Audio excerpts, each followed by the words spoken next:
नमस्कार। आज के इनकाउंटर विद में हमारे स्पेशल गेस्ट हैं दीपक मिश्रा। ये रिटायर्ड आईपीएस ऑफिसर हैं। इनके बारे में जो सबसे खास बात ये है जो मैं आपको बताऊंगा वो ये कि आपने सलमान खान की फिल्म का डायलॉग तो सुना होगा कि अगर मैं एक बार कमिटमेंट कर दूं तो फिर मैं अपने की भी नहीं सुनता। जी हाँ, ये तो फिल्म का डायलॉग था, लेकिन अगर रियल लाइफ में अगर आपको किसी को देखना है तो वो दीपक मिश्रा हैं। ये सबसे लंबे समय तक दिल्ली पुलिस में special CP law and order रहे हैं।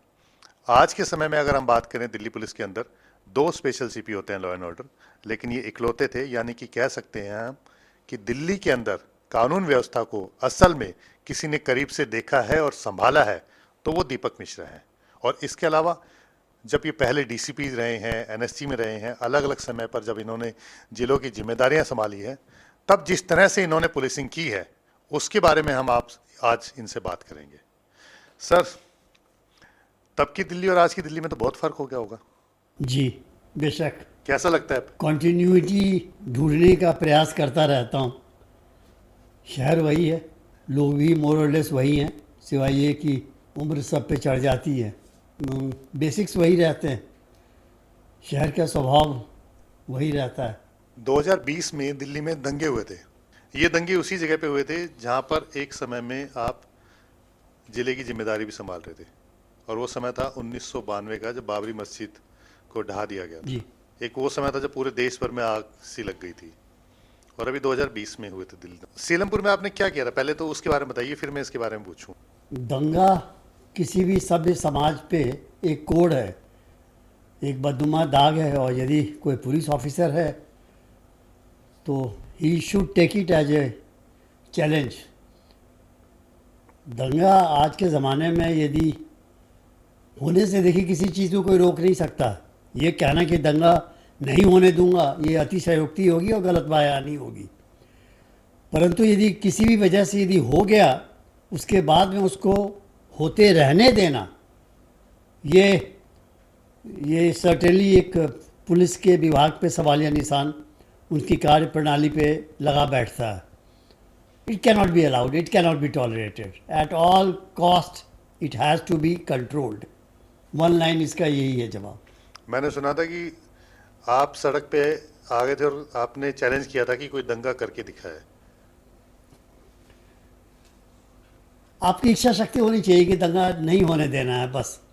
तो सारी चीज़ें उसके बाद में अपने आप परिभाषा के अंदर में बैठ जाती हैं। यदि आपका यही सबसे पहला मोटो हो कि दंगा नहीं होने देना, it is a personal challenge to the uniform forces, वर्दी पे है, आप पे है, आपके लिए चैलेंज है, तो आप इसको देखिए, आप इसको कैसे निपट सकते हैं। और यदि आपने ये ठान लिया कि नहीं होगा दंगा, तो पुलिस में इतनी कुव्वत है कि फिर वो चाहेगी तो दंगा नहीं होने देगी, बस।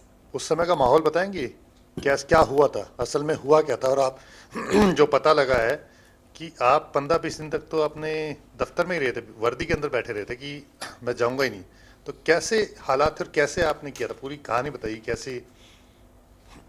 आप याद करने की चेष्टा करें तो वो बहुत ही एक सरचार्ज इमोशनली एक एटमॉस्फेयर सा था, वातावरण था, दिल्ली का ही नहीं पूरे देश का मैं कहूँगा। और एक वर्ग था समाज का, हमारा ही एक वर्ग था जो कि किन्हीं चीज़ों से आहत था और गुस्से में था, आक्रोश में था। तो ये क्वाइट एक्सपेक्टेड है कि उनसे उनके अंदर के जो तत्व हैं कुछ, वो इस तरह के सिचुएशन को एक्सप्लॉइट करेंगे, फ़ायदा उठाएंगे। और देखिए हर जगह अच्छे लोगों बुरे लोगों का सम्मिश्रण हर परिवार में होता है, तो समाज और देश तो बहुत बड़ी चीज़ हो गई। तो ये ऐसा लग रहा था कि अंदेशा था कि हो सकता है कुछ लोग इस मौके का फ़ायदा उठाएं और कुछ हिंसा में और हिंसक आंदोलन, हिंसक गतिविधियों में शुरू करें और इसमें शामिल हो जाएं। तो मेंटली प्रिपेयर्ड हो रहे थे हम लोग, थे, बल्कि जैसा लग रहा था वैसा हो गया। जब हो गया तो फिर हमें लगा कि अब होने को तो मैं जैसा पहले भी कह चुका आपसे कि होना रोकना इम्पॉसिबल है, नहीं हो सकता है, लेकिन होने के बाद उसको रोकना ये हमारे वश में है। तो फिर उसके बाद में बस रोकने की इच्छा थी तो रोके। और जब आप एक दफ़ा इस तरह की किसी मिशन में रहते हैं फिर ये चीज़ें बहुत ही गौण हो जाती हैं कि आप घर जा पा रहे हैं, नहीं जा पा रहे हैं, खाना खा रहे हैं, नहीं खाना खा पा रहे हैं, आपके पर्सनल जो सुख सुविधा है या कंफर्ट लेवल है उसमें कितना डिस्टर्बेंस हो रहा है, ये चीज़ें बहुत ही अहमियत रखती ही नहीं है बिल्कुल। एक ही मिशन रहता है कि आप पे लोगों ने भरोसा करके आपको एक ज़िम्मेदारी सौंपी है, इलाके की ज़िम्मेदारी मेरे पे है बतौर डीसीपी। इसके बाद यदि मैं सुरक्षा की गारंटी हर नागरिक को नहीं दे सकता हूँ तो शायद लानत होगा मेरे लिए। कैसा लगा था? मैं तस्वीरें भी मैंने देखी हैं आपकी तब की, तो आप बिल्कुल सड़क पे पिस्तौल लेकर के बिल्कुल आप खड़े हो गए थे कि देखता हूँ कौन दंगा करता है। तो इस तरह से आप चैलेंज करके गए थे और आपने बिल्कुल शांति ला दी थी वहाँ पर। हम बार बार इस बात को रिपीट करेंगे कि यदि पुलिस चाहे नहीं होने देना है तो नहीं होगा बस। और जब वहाँ से आपका ट्रांसफ़र ऑर्डर आया तो लोग आ गए थे कि आपको क्यों ट्रांसफ़र किया जा रहा है? ट्रांसफ़र या पोस्टिंग सरकार का प्रिविलेज है और हम लोग सरकारी नौकर हैं तो सरकार का आदेश सर माथे पे। बट ऐसा हुआ था ना, हाँ, फिर आपने क्या कहा? कुछ नहीं था, जब वर्दी पहनते तभी पता रहता है कि transfer is a part of your life. Be cool about it, B neutral about तो इट। आपको लगता था कि पुलिस वाले को लोग इतना प्यार भी करेंगे? करते हैं। हम यदि इस बात को नहीं माने तो मेरी कृतज्ञता होगी। मुझे बहुत ज़्यादा प्यार मिला जनता से, बहुत ज़्यादा, जनता से और अपने डिपार्टमेंट से। बल्कि कभी कभी अपने आप पे खुद सवाल करने लगता हूँ मैं कि मैं क्या इस लायक हूँ भी या नहीं। बहुत ज़्यादा प्यार मिला है दिल्ली की जनता से और दिल्ली पुलिस के कर्मचारियों से, बहुत ही ज़्यादा प्यार मिला है। 1992 में ये दंगा हुआ था जी, और फिर 2020 में एक दंगा हुआ था, उसी इलाके में हुआ था जहाँ पर आप 1992 में डीसीपी थे। आप तब तक रिटायर हो चुके थे, तो आपको देख के एक बार भी लगा कि अगर मैं होता तो मैं क्या करता? जितेंद्र जी, मैं क्षमा प्रार्थी हूँ, इस बारे में मेरा कमेंट करना शोभा नहीं देता है। ये सब मेरे बाद के बच्चे हैं, इन्होंने भी अपने भर बहुत पूरी मेहनत की होगी, कोशिश की होगी। अब मेरे पोजीशन में आने के बाद में ये कहना कि ये ऐसा करते या वैसा करते तो नहीं होता, मुझे शोभा नहीं देता है। लेकिन आई एम वेरी श्योर कि इन्होंने भी अपने भर पूरी मेहनत की होगी, अवश्य की होगी। लेकिन कमिश्नर तो बिल्कुल आपके एक बैच जूनियर ही थे। फिर इसीलिए उनको मेरा इस पे कमेंट करना बिल्कुल ही शोभा नहीं देता है। फिर उनको वहाँ से उसी के बीच में उनको हटा करके दूसरे कमिश्नर लाए गए। सरकारी नौकरी में कुछ बंदिश रहती है, हर चीज़ के बारे में कमेंट देना सार्वजनिक प्लेटफॉर्म पे उचित नहीं होता है। मैं क्षमा चाहूँगा आपसे। लेकिन आपकी दबंगई किस्से तो मैंने एक और सुना कि आप उसके बाद डीसीपी वेस्ट थे शायद, और आपने नेपाल में इनकाउंटर करने के लिए अपनी टीम भेज दी थी।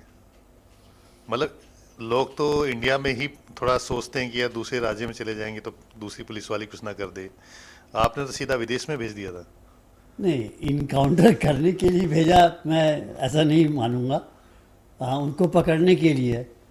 तो यदि मान लीजिए कोई क्रिमिनल है, उसने मेरे यहाँ क्राइम किया है, तो उसके बाद में उसको अंत तक तो पहुँचाना पड़ेगा ना।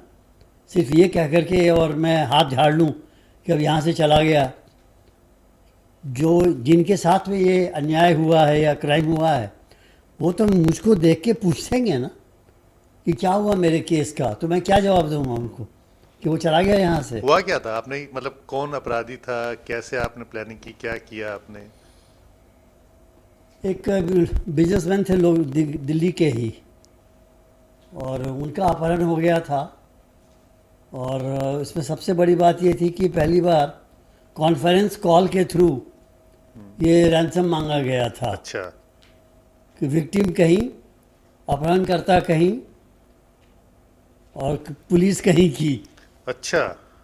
तो इन दिनों में पहले अभी तक ऐसा नहीं हुआ था कि लोग जो भी पकड़ इनको बोलते हैं, जो आदमी किडनैप्ड होता है उसे पकड़ बोलते हैं। तो जो पकड़ है वो रहता है उसी जगह, उसी के सामने में अपहरणकर्ता भी रहते हैं उसी जगह पे, अच्छा। और तब वो आपस में बात कराते हैं जो भी करना है। इस केस में जो पकड़ था यानी victim, he was in Delhi. अच्छा। जो आदमी अपहरण करता था वो काठमांडू में। अच्छा। तो इस चीज़ को इस्टेब्लिश करने में ही बहुत टाइम लग गया, क्योंकि बात ऐसे कराता था विक्टिम से जैसे बिल्कुल सामने बैठा हो वो। अच्छा। तो बहुत मेहनत किए, और इंटरनेशनल कॉल, गेटेक्स सिस्टम और डेटा एनालिसिस, आप समझें कि कई 100 पन्नों का डेटा लेकर के उसके बाद में एनालाइज करते करते ये गुत्थी सुलझी थी कि विक्टिम कहीं पे है, अपहरणकर्ता कहीं है, रैंसम कॉल किसी और जगह से आ रही है, मतलब सब कुछ अलग अलग थे। और टाइमिंग कोऑर्डिनेशन बहुत ज़बरदस्त की थी किडनैपर्स ने, एबडक्टर्स ने, बहुत अच्छी प्लानिंग की थी। फिर पता चला जब वो लोग दिल्ली में नहीं हैं, इंडिया में नहीं हैं, तो कुछ तो करना था ना उनको पकड़ने के लिए। नहीं तो हर बार तो होगा कि वो लोग ऐसे करते रहेंगे और यहाँ पे हिंदुस्तान की जनता सेफ नहीं रहेगी। इसलिए विचार हुआ कि नहीं, इसको अंत तक परस्यू किया जाए। ये कहना कि मैं इनकाउंटर करने के लिए टीम भेजा था, नहीं, ऐसी बात नहीं है। उनको अरेस्ट करने के लिए लॉफुली, लीगली, और नेपाल पुलिस से बहुत सहयोग की अपेक्षा हम रखते थे, उन्होंने किया भी,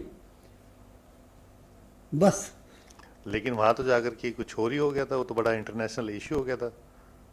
कभी कभी हो जाता है, कुछ चीज़ें हल्की सी जिस तरह से आदमी प्लान करता है उससे थोड़ी अलग घटनाक्रम हो जाती है, तो चलता है पुलिस में। इतना तो हल्का सा रिस्क लेना वगैरह ठीक है। मिशन ठीक हो गया, सक्सेसफुल हो गया, तो आप उसको अपराधी लेकर पकड़े गए, अपराधी को आदमी पकड़ के छूट ले आए गए। थे, अपराधी को पकड़ के लेके आ गए थे आप? हाँ, और कौन था इससे अपराधी? अधिक इस विषय पे बात नहीं की जा सकती। अपराधी कौन था? वो अभी है कहीं जेल में बंद है, ये वो इंटरनेशनल गैंगस्टर हैं, बबलू श्रीवास्तव जी। उसको आप वहां से गिरफ्तार करके लेके आ गए थे? हमने आपसे अभी अनुरोध किया था।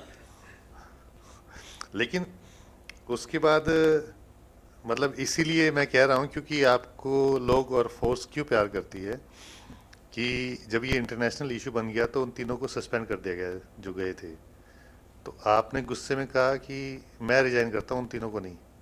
वो लोग भेजे गए थे मेरे द्वारा, तो मेरी जिम्मेदारी थी उनके प्रति, उनके परिवार के प्रति। तो कोई भी यदि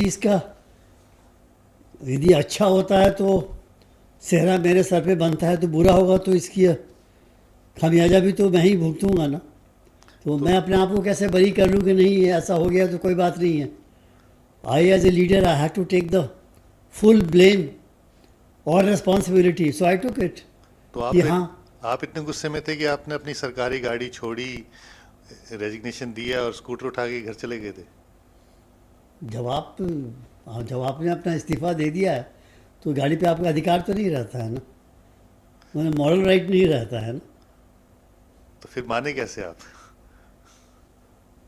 तो हम ग्रेटफुल अपने सीनियर्स के, सरकार के, कि जो चीज़ें बीच में मुझको परेशान कर रही थी उन चीज़ों का निपटारा हो गया, निवारण हो गया, तो सब ठीक हो गया। हम सरकार के बहुत शुक्रगुजार हैं, बहुत ज़्यादा। मैंने सुना इन्वेस्टिगेशन में आप बड़ा पेन लिया करते थे और किसी चीज़ के पीछे पड़ जाएं तो सोल्व करके ही मानते थे। आपने एक बड़ा इंटरेस्टिंग केस था जो आपने सोल्व किया, प्रेम पत्र के जरिए जो है आपने एक बाबा को पकड़ लिया था। हाँ, ये बड़ा विचित्र सा केस था, और ये केस स्टडी इसलिए भी है कि लोगों को जानना चाहिए कि कैसे इस तरह के बाबा के जंजाल में अच्छा खासा परिवार फंस जाता है।